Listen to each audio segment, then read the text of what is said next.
Hi guys! So for today's video, I'm going to share with you our journey to having our multiple US visa. So this is for the first time guys. So talaga namang super blessed kami kasi nga at least one try lang and we were able to get the multiple visa sa US. Nakapasa kami guys together with my husband and my kid. So, actually, nag-file kami December of last year pa, 2022, after we got our Canadian visa, tourist visa. And then, right after that, nag-decide na kami na mag-file for US visa. So, we opted na June yung interview namin kasi nga super dami nang nag-a-apply and for us kasi, masyado pang maraming ginagawa prior to that date. So, we decided na June 30 na lang yung chosen na date namin. So, that's Friday. At ito na nga, come June 30, so, ang aming time namin is 10 a.m. pa. But we decided to leave the house mga before 8 o'clock kasi nga naman that time, syempre, Friday, Quiapo Day, so medyo baka matraffic kami. And syempre, the night before, nag-isip kami ng anak ko kung anong isusuot. So ako, I decided na mag-polo shirt na lang and naka-slacks tapos flat shoes. Tapos siya hindi niya alam kung ano isusuot niya. Ang nag-decide na lang siya, kinaumagahan, she's not comfortable with wearing dress. So sabi ng dad niya, sabi niya, mag-wear na lang siya ng polo shirt like me and just wear jeans kasi doon siya komportable and dropper shoes. So, nag-decide kami na yun na lang ang isuot niya. Same with my husband who wore also a polo shirt and naka-jeans lang siya. So, parang ako lang yung naka-formal doon. Okay? So, umalis na kami before 8 o'clock. Kinakabahan pa ako guys kasi nga talagang paparating na yung bagyo. So, while we are traveling sa Aurora Boulevard, nakita namin na, ayan na, parang uulan na. But, pagdating namin ng recto, talagang lumiwanag. We're really very blessed na naging ganun yung weather that time. So, nakarating kami sa embassy. Tapat ng embassy pala, mga 8:30. Okay? Ang unang naging problem namin doon is yung parking. So, nag-iisip kami kasi medyo malapit lang sa McDo. But yun nga, yung McDo kasi is medyo malayo sa embassy. So, naghanap kami sa tapat. By chance na lang talaga and we are really fortunate na talagang eksakto namang umalis. Siguro yung guide na kagagaling lang sa interview niya. So, doon kami nag-park sa tapat mismo ng embassy. So, since it's too early and 10 o'clock pa yung schedule namin, so we decided to eat at Burger King. So, saglit lang kami doon guys, until 9 o'clock. So, sabi namin, medyo maaga pa. So, since yung anak ko matagal nang hindi nakakapunta sa Luneta, so we went there sa Luneta. Sabi namin, sige, mag-visit muna tayo dito sa Luneta. So, ayan, konting picture-picture. So, saglit lang kami doon. 20 minutes after, ayan na. So, nagpunta na kami, nag-decide na kami na pumunta. And then, sabi pa nung mama na doon sa bridge, kasi tatawid nga sa kabila, sabi niya, God bless you. I hope na makapasa kayo. Sabi ganun, good luck ma, good luck sir, ganun siya. So, pagka-cross namin ng bridge, ayan na, napakahaba ng pila. So, kami naman, nagtanong ako, dun sa harap pa lang kasi, tatanungin na kung ano ang scheduled time. So, sabi namin, 10 o'clock pa. But, sabing ganon, nagpapapasok na sila ng mga 9:30 at 10 o'clock. So, talaga naman kami, dali-dali talaga kami. So, we decided na hindi na magdala ng ballpen or anything, pati phones, iniwan na namin sa car. Kasi nga, syempre, ang sabi nga nila, bawal nga, maraming bawal. So, we decided na to leave the phones, kung ano lang yung mga kailangan naming documents, yun lang yung dala namin. But other than that, wala na talaga. And then, kinuha yung mga passport, verify. Sa labas pa lang to, verify, and then dinikitan ng mga stickers. So, proving na meron talaga kaming scheduled interview. And then, when we got in, in-screen yung mga dala namin. Ayun, so, pinapila kami.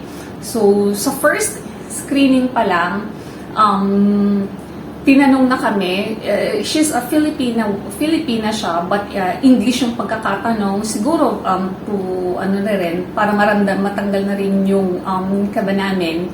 Sa tinanong niya, where are you going? When is your birthday? Our name? So, tapos na siya. So, ginawa yan sa aming tatlo. And then, after that, step 2 na is sa biometrics na. So, ayun. So, kinuhanan na kami ng mga fingerprint. And then, kinuha yung mga passport, verify.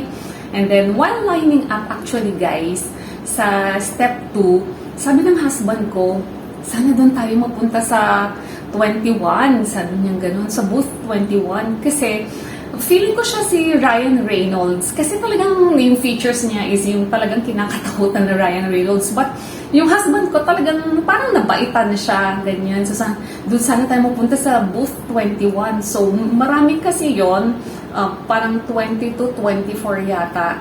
And then sa kabila, mga ibang ano din, consul din. So, after that, so sabi ganun, pinaupo kami sa mahabang upuan while waiting for our line. And then, sabi ganun, sabi namin, ako, parang mapupunta na kami sa 26 and up. And then, sabi, sakto naman na talagang tinanong kami noong crew doon, sabi ni Kuya, ilan po kayo? Sabi, 3 lang kami. So, fortunately, dun nga kami sa gusto naming consul. Yung family before us is nakapasa sila. So, but makikita mo rin talaga sa ibang windows na may mga nade-deny, binibigyan ng blue paper. So, talagang, pag nasa loob ka talaga, is kabadong-kabado ka talaga because you do not know kung talagang magagrantan ka ng visa or hindi. So, and then, it's our turn. So, what we did, ako talaga, maganda na, nagbabasa rin ako sa Facebook kung ano yung dapat gawin. Sabi, you greet.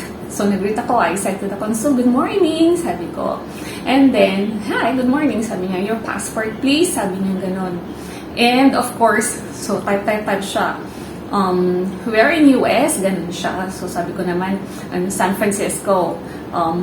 So, though hindi siya tumitingin siya sa computer niya, siguro nagbe-verify, and iminamatch niya yung DS-160 namin, kung ano yung mga nilagay ko doon, nilagay ng husband ko, and sa anak ko, minamatch niya. So, right after that, simultaneous kasi yung tanong. After ko, yung tinanong niya rin ako ulit kung saan ako nang-work, so sinabi ko sa ganito, and then after ko, tinanong niya yung husband ko. So, tinanong niya, so you're a seafarer, sabi niya. So, alam na alam nila talagang yung profile. Yes, and you're still a seafarer? Sabi niya, yes, sabi ng husband ko. And then, bumaling siya doon sa anak ko, tinanong niya kung saan siya nag-aaral. So, sinabi naman ng anak ko kung saan siya nag-aaral. And then, so type. Siya, hindi siya nakatingin, but us, we decided talaga na tumingin sa kanya. Kasi yun naman talaga daw yung dapat gawin, tumingin daw sa consul straight, with your straight eyes.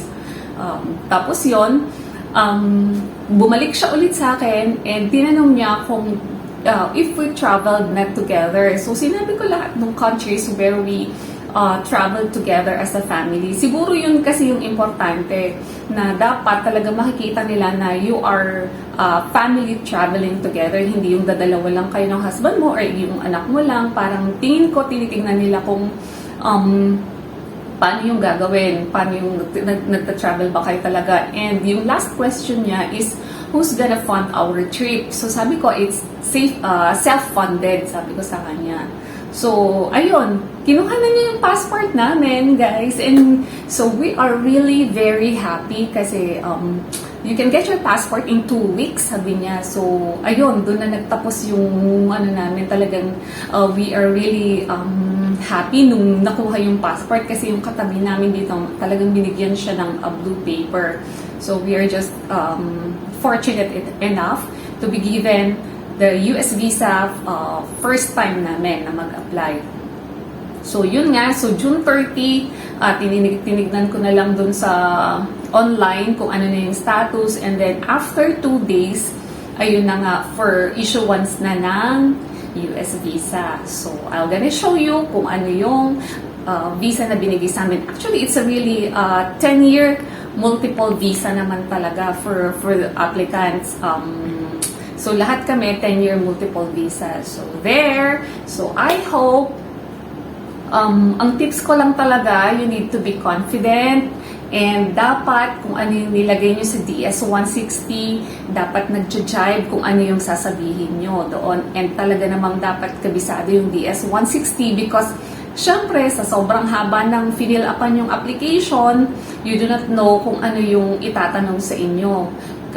Sa part ko kasi, talagang it's me who does that, who made sure the information are correct and talagang with my own knowledge hindi na kami nag-decide na kami na hindi na mag agency guys kasi nga naman syempre namamahalan din kami medyo nagtitipid but all our visas naman even yung prior visa namin yung Canadian visa is hindi naman na din kami nag-agency so every visa that we got talagang kami lang talaga yung gumagawa ng husband ko.